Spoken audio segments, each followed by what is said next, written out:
et c'est le Steel Dream Show.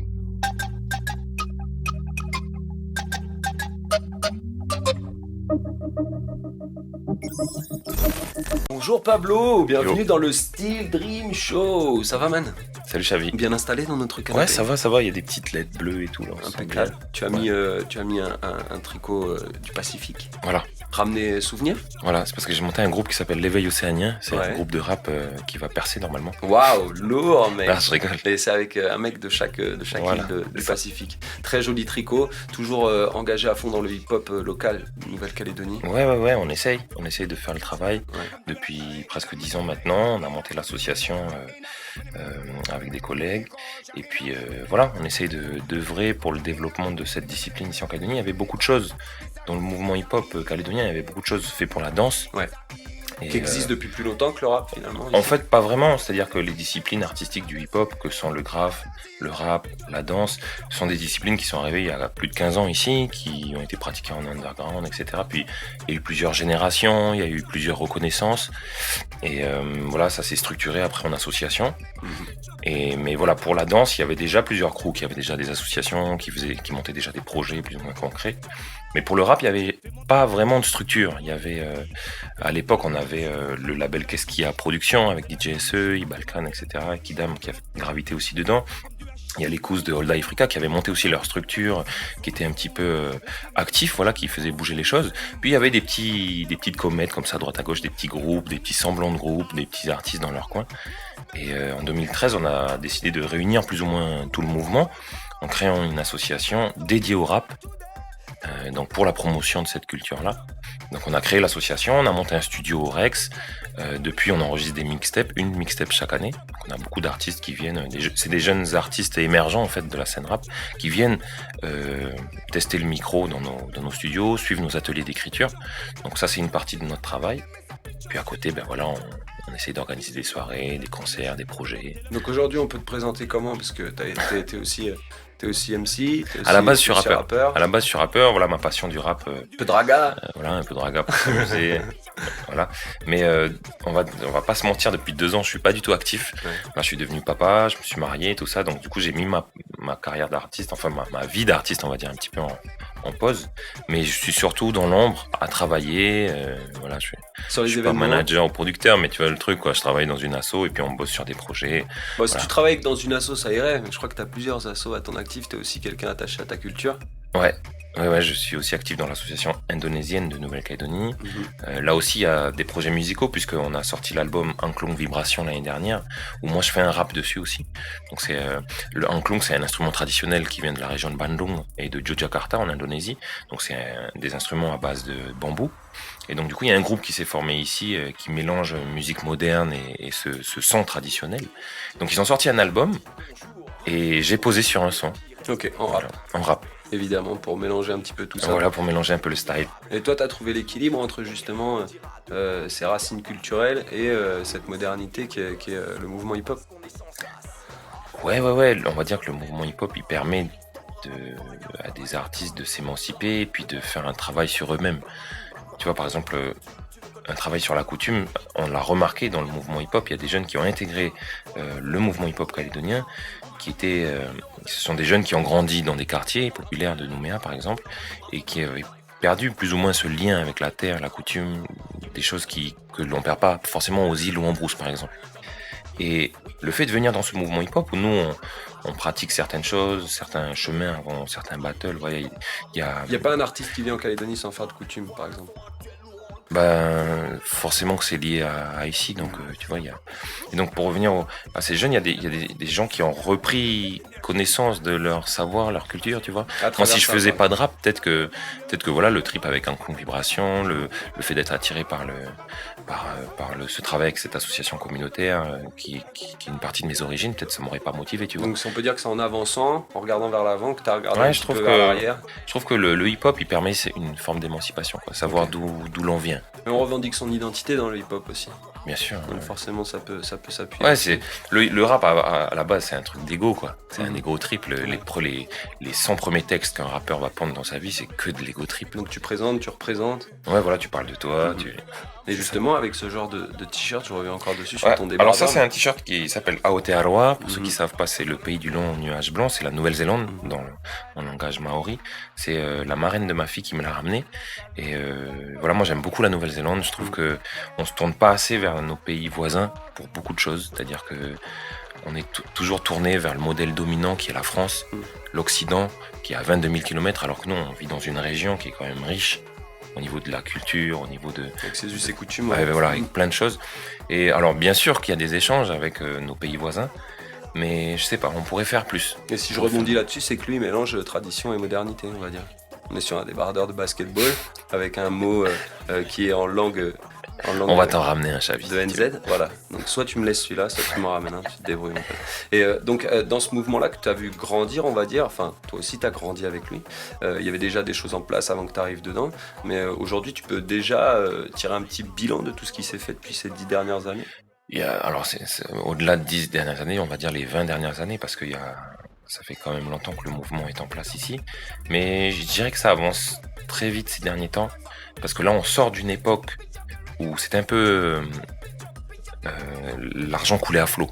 On va pas se mentir, tu vois, on a vécu une période, les premières quinzaines du hip-hop, etc. Là, l'argent coulait à flot. Les subventions, tu veux dire? Voilà, on avait des subventions pour monter énormément de projets. On envoyait des dream teams et des crews carrément en France pour faire des battles. Tu vois, c'était 10 billets d'avion. Voilà, on faisait venir des artistes, etc. Il y avait beaucoup de choses qui se sont faites et c'était bien.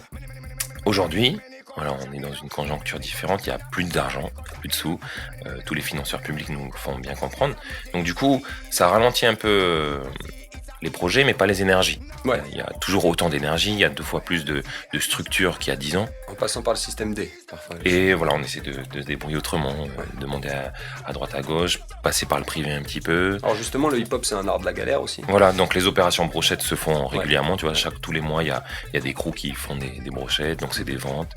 Voilà, on se débrouille comme on peut, hein, on fait. Ouais. De toute façon, nous, avec ou sans argent, de toute façon, on sera là. Ouais, le mouvement puis- hip-hop ici, c'est créé, voilà, les grands frères, ils dansaient dans la rue, sur des dodanes, on prenait des cartons, on posait, et puis voilà, ça se faisait comme ça. Est-ce que tu penses qu'à un moment donné, les choses sont devenues un petit peu trop faciles, trop prémâchées avec Peut-être. cet argent là, Peut-être, mais ça, c'est le symbole de la Calédonie. Ouais. C'est le symbole de ces 20 dernières années où l'argent, il a coulé à flot, et donc on a atteint une forme de richesse, une forme de bien-être, où parfois on perd un petit peu le sens, tu vois, on sait plus qui on est, on vise trop haut, tu vois ce que je veux dire? Alors, toi qui travailles un petit peu justement avec les organismes, et avec l'État calédonien, comment t'expliques un petit peu qu'on arrive à aller baisser des budgets qui concernent la culture et les sports avant de baisser tous les autres? Ouais, ça c'est un problème politique, moi j'ai pas grand chose à dire dessus. Toi, t'arrives à t'expliquer? Depuis 3-4 ans, on a moins 26% de subventions dans la culture. Ouais. Donc ça touche les associations culturelles, mais aussi les associations communautaires, jeunesse, etc. Les projets, donc ça impacte tout le monde. Ouais. Que ce soit des grosses ou des petites associations, et des gros ou petits projets. Donc là, voilà, nous on a une population très jeune en Calédonie, on a 50% de la population qui a moins de 30 ans. On a un gros travail à faire dans les quartiers, en tribus, dans les villages, aux îles, etc. On a besoin de moyens pour faire tout ça. On peut faire sans moyens, c'est sûr, mais avec, c'est toujours mieux. Et donc du coup, c'est vrai que si on donne moins, voilà, ça va être compliqué d'essayer de... Enfin après, voilà, on a des problèmes liés à une jeunesse qui est en quête d'identité. Il y en a certains qu'on dit à problème, on dit toujours qu'il y a des problèmes avec la jeunesse. Mais voilà, il faut nous donner les moyens aussi. Il faut pas avoir peur de miser sur la jeunesse, de bâtir des grands projets à échelle pays, même communale. On a besoin de soutien, nous qui travaillons dans les quartiers, sur le terrain. Et voilà, c'est dommage de décider de couper des fonds pour des projets jeunesse et d'en donner à d'autres, par exemple. Enfin, je veux dire, tout le monde mériterait d'en avoir, mais il faut faire la juste mesure. La jeunesse, faut pas oublier que c'est le pays de demain, quoi. Ouais. Alors on est sur une île, la Nouvelle-Calédonie, avec ses îles Loyauté aussi, avec beaucoup de communautés qui sont représentées ici, en fonction des différentes arrivées des populations ici sur ce territoire. Est-ce que le hip-hop, lui, il a pour mission de rassembler justement ces communautés? Et est-ce que pour toi, le communautarisme, c'est quelque chose de bon, justement? Alors, il y a 2 questions dans ta question. La première, c'est oui, le hip-hop le hip-hop, effectivement, il fédère, puisque on le voit dans le mouvement hip-hop. Tu vas à un battle, tu vas voir un Viet qui va affronter un jeune du Nord, tu vas voir un petit mec de l'IFU qui va faire un battle contre un Javanais, etc. Puis on s'échange tout, quoi. Et que ce soit dans les expressions, de la parole, la façon de faire, la façon de... Enfin voilà, aujourd'hui, on peut voir un petit Viet faire la coutume quand il va rentrer, on peut voir... Mais ça, c'est des choses que l'on voit, nous, dans le mouvement hip-hop. Et c'est vrai que c'est notre richesse. Voilà, il existe une identité calédonienne, océanienne, à travers le hip-hop calédonien. Ok. Ça, c'est puissant. C'est ça qui vous sépare chacun de vos communautés, qui vous rassemble? Peut-être, hein, c'est ça. Et par rapport aux communautés, je pense qu'en Calédonie, on a besoin de ça. Parce que on est plusieurs communautés qui vivons dans un grand ensemble. Avant de pouvoir avancer tous ensemble, il faut qu'on fasse un travail sur nous-mêmes, tu vois, un travail une recherche d'identité, de notre passé, etc. Et une fois qu'on sera tous au même niveau, on pourra peut-être avancer ensemble. Tu vois ce que je veux dire? Donc c'est pour ça qu'en ce moment, ces 15 dernières années, on a commencé à faire ce travail-là. Regarde, les Caldoches, ils sont fiers de leur passé bagnard que depuis les années 90. Le centenaire de la présence indonésienne, c'est 1996, tu vois, c'est tout récent. Les gens Donc, font le deuil, finissent leur toutes deuil. les communautés, là, elles sont en train de se valoriser en tant que telles à travers des associations. Tu vas à n'importe quelle foire, bah, tu vas avoir une danse wallisienne, après tu vas avoir une danse... voilà. Mais alors, c'est normal. Mais petit à petit, je pense que le travail qu'il faut qu'on fasse, c'est s'intercroiser, quoi. Tu vois, se tisser comme les nattes. Il va falloir faire un travail commun. Avec l'association indonésienne, l'année dernière, on a fait un travail avec une tribu de Kanala, à travers le bambou. Et donc, on a fait de la musique, des danses, on a fait un travail culinaire, parce que les mamans indonésiennes sont allées dans les champs des femmes Kanak, et elles ont dit, mais ça, on peut manger ça. Tiens, mais on peut manger ça, mais non, on connaît pas. Et donc, il y a un super échange qui s'est fait là. Et voilà, enfin, petit à petit, il faut pas avoir peur de sortir de son confort pour aller voir l'autre. C'est ça le problème en Calédonie, on reste trop dans nos acquis, dans notre confort, et on a peur d'aller voir l'autre. Et faire de cette différence une richesse. Ça donne envie de foncer tout droit, d'user la cour, de retirer le bras de la coudoir. Les gosses veulent nous voir, les gosses se mouvoir. Tu sens le pouvoir, effet miroir, miroir, miroir, miroir. Tu as fait beaucoup d'organisation dans ce mouvement. Est-ce qu'il te reste des choses à faire encore? Parce que tu as des idées encore.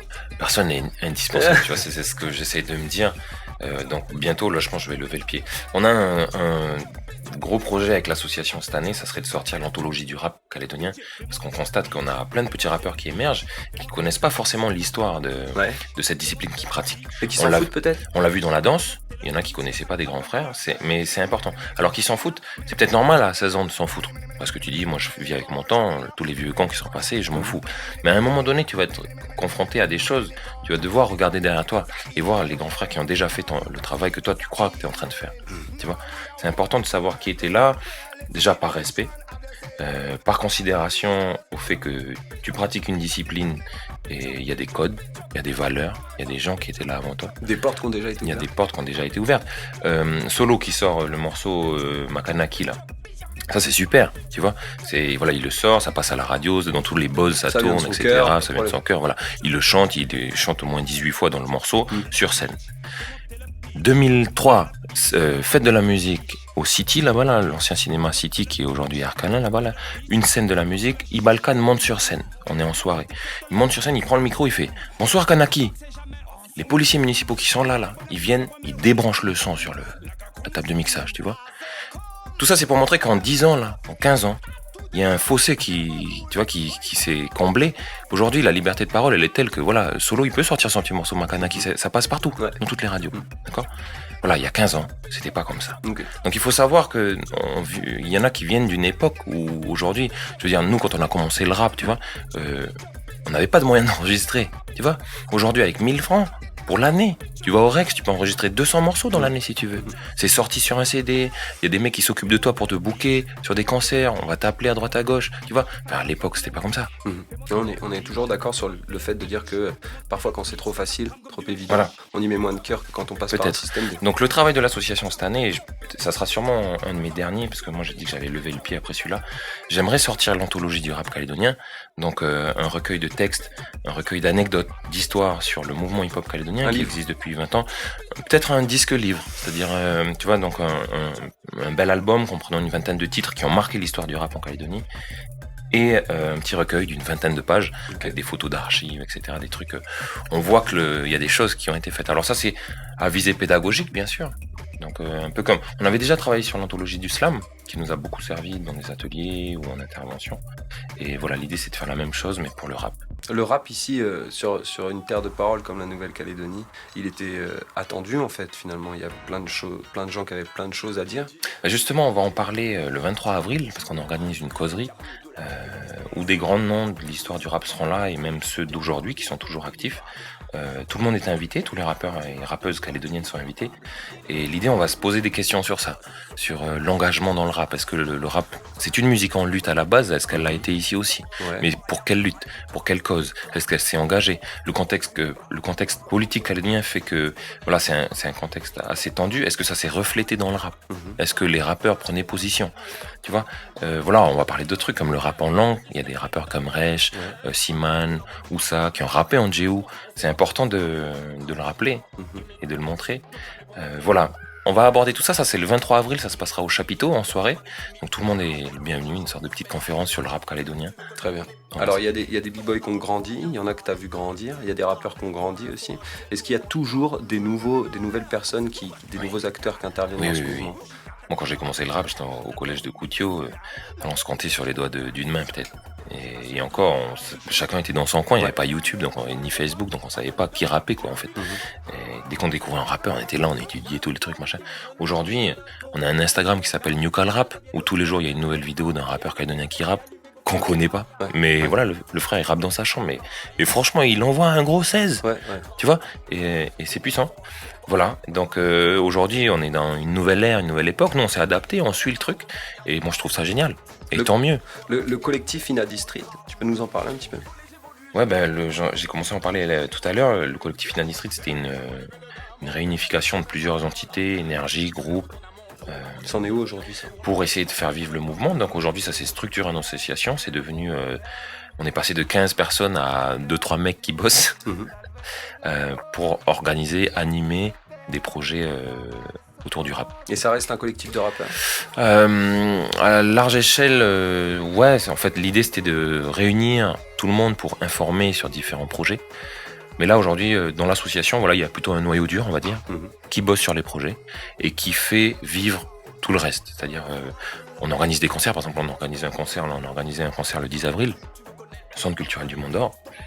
C'est l'association qui l'organise, c'est pas 15 personnes qui ont bossé dessus. Mais par contre, il y aura 20 rappeurs sur scène. Voilà, l'idée c'est de faire la promotion de cette discipline ici en Calédonie et d'appeler le plus grand nombre de rappeurs à s'exprimer. Est-ce que tu crois dans ton combat que tu crois au futur Christian Karambeu du rap calédonien? Est-ce que tu penses? Il y en a qui le croient, ça. Je sais que j'ai des collègues qui le croient, notamment celui qui tient le studio là-bas au Rex. Pourquoi pas? Mais je pense qu'il faut pas non plus... c'est quoi qui freine ton espoir? C'est pas que ça freine mon espoir, c'est juste qu'il y a 12 000 rappeurs français chaque semaine qui émergent et qui font une nouvelle vidéo. Alors s'il y a un Calédonien qui veut émerger, oui, il faut qu'il taffe dur. Et moi je crois qu'on peut, c'est possible. Hein. Regarde Riles, le mec il vient de Rouen. Il a fait ses sons dans sa chambre, il a enregistré dans sa baignoire. Aujourd'hui, il a des millions de vues. C'est le seul artiste rappeur français écouté aux States. C'est la preuve que Internet. C'est la preuve qu'Internet, avec Internet, on peut tout faire. Alors, il y a des événements qui vont arriver. On est en plein dans le mois hip-hop. On est en plein dans le mois hip-hop. Et puis, donc, du coup, il y a beaucoup de. Je t'ai dit, on a fait un concert au Centre culturel du Mont d'Or. On a organisé un gros projet slam. On a intervenu au Camp Est. On a fait des ateliers rap au Camp Est, d'enregistrement. On a fait un atelier graphe. Voilà, on essaie de toucher un petit peu tous les publics. Et là, donc, nos 2 prochains événements, je l'ai dit tout à l'heure, c'est le 23 avril, une causerie sur l'histoire du rap en Calédonie, le mouvement rap en Calédonie, engagement, lutte, etc., conviction. Donc j'invite tous les auditeurs de Jido à venir nous voir ce soir-là pour écouter ou même participer au débat. Donc ça sera à 18h au Chapiteau qui est implanté à Sainte-Marie. Et le 25, donc 2 jours plus tard, le samedi 25 avril, on s'est associé à 2 autres associations qui font de la danse. Une association de crimpeurs et une autre association de hip-hop pour organiser une grosse soirée de battle avec 3 battles en une soirée. Il y aura un battle de crimp, avec un jury qui vient de Moscou, une place à gagner pour un gros battle là-bas en Russie. Il y a un battle de all style, donc ça veut dire que c'est tous les genres de danse confondus qui vont s'affronter sur scène. Donc ça, c'est organisé par Kesh et Stan. Et le troisième battle, c'est nous, notre association qui l'organisons, c'est des battles de rap, des clashs. Des clashs de rap. Donc là, pareil, il y a différentes catégories. Mais voilà, j'invite vraiment les gens qui ont envie de découvrir ça à venir nous voir sur scène. Ça sera à partir de 15h le samedi 25 avril au chapiteau là-bas à Sainte-Marie. L'entrée est libre. Et voilà, donc là, grosse soirée de battle en prévision, un freestyle bag, t'es déjà inscrit Chavi. Voilà, il y a beaucoup de trucs à voir et ça sera assez impressionnant. Et voilà, des places à gagner pour le concert de Niska. Yeah. Alors, on sait que t'es toujours très proche de la jeunesse du pays. On parlait des jeunes b-boys, des jeunes rappeurs, mais on parle encore des plus jeunes. Parce que je rappelle que tu tiens une médiathèque, un endroit où il y a beaucoup d'enfants qui circulent, d'ados, de jeunes ados. Et ça fait un moment que tu travailles avec cette jeunesse. Avant, tu travaillais au Rex. Est-ce que justement, tu vois une certaine évolution chez ces jeunes? Est-ce que tu sens, est-ce que tu es inquiet ou est-ce qu'au contraire tu vois les choses plutôt avec espoir? Orelsan l'avait dit, hein, chaque génération va critiquer celle d'après. Basique. Ouais, voilà, c'est un cliché. Mais non, j'essaye de rester optimiste. On va pas se faire du souci. C'est juste que il faut se mettre à l'idée que la génération qui arrive est radicalement différente de la nôtre et encore plus de ceux qui sont au pouvoir actuellement. Ouais. Il y a un fossé entre les dirigeants qui ont aujourd'hui 60 ans et les jeunes là qui ont 16 ans qui sont en train d'arriver et qui seront demain les adultes du pays, quoi. Il y a un fossé. Ouais. Voilà, pas se faire ils vivent dans un monde qui est connecté, ils vivent dans un monde virtuel en partie. Ils échangent, communiquent, s'insultent, s'aiment à travers les réseaux sociaux. Ouais. Il y a beaucoup de choses comme ça qu'il faut prendre en compte, tu vois. Enfin, voilà, les gosses aujourd'hui connectés à TikTok, voilà, c'est tout un monde, c'est tout un délire, tu vois. Puis voilà, je trouve que ça change les personnalités. On a vu certains commentaires des parents qui s'inquiétaient pour leurs enfants. Ouais, ils n'ont qu'à faire attention. Enfin, je sais pas, après, c'est dans les foyers que ça se gère, tu vois. Enfin, il faut. Est-ce que justement que les parents soient à l'écoute de ça, attentifs, tu vois. Parler des parents. Et il faut que les parents, je pense, soient attentifs à cette évolution. Mais après, c'est normal qu'il y ait une fracture, tu vois, une maman qui a plus de 50 ans, 60 ans, si elle est pas connectée, si elle a beaucoup d'enfants à gérer, etc. Son aîné qui a 15 ans aujourd'hui, la communication, elle va être peut-être un peu plus compliquée parce que lui, il va communiquer autrement, différemment. Il va échanger, tu vois, enfin, voilà. Puis on s'est occidentalisé de plus en plus, on a perdu, tu vois, on va pas se mentir, voilà, il y a des choses qu'on a perdues. Donc forcément que les jeunes d'aujourd'hui sont vraiment différents. Comme nous, on était différents de nos grands frères, qui eux étaient différents des papas. Voilà. La génération d'aujourd'hui, le truc, c'est qu'elle est ultra connectée. Et c'est un fait à prendre en compte, quoi. Ce qu'on souhaite, c'est qu'elle finisse par rejoindre un jour. J'espère. J'espère que tout ce qu'on dit là, les problèmes d'inattention, tu vois, les problèmes liés aux écrans, j'espère que ça va pas non plus trop nous impacter, parce que franchement. Ou alors que ça n'apporte que du bon, même. Ouais, il faut puiser le bon, quoi. Merci mon frère. Faire attention. Yes, c'est cool. Merci à vous, Steel Dreams. C'est cool. On est là. Steel Dream Show. Belle journée à tous. Et c'est le Steel Dream Show.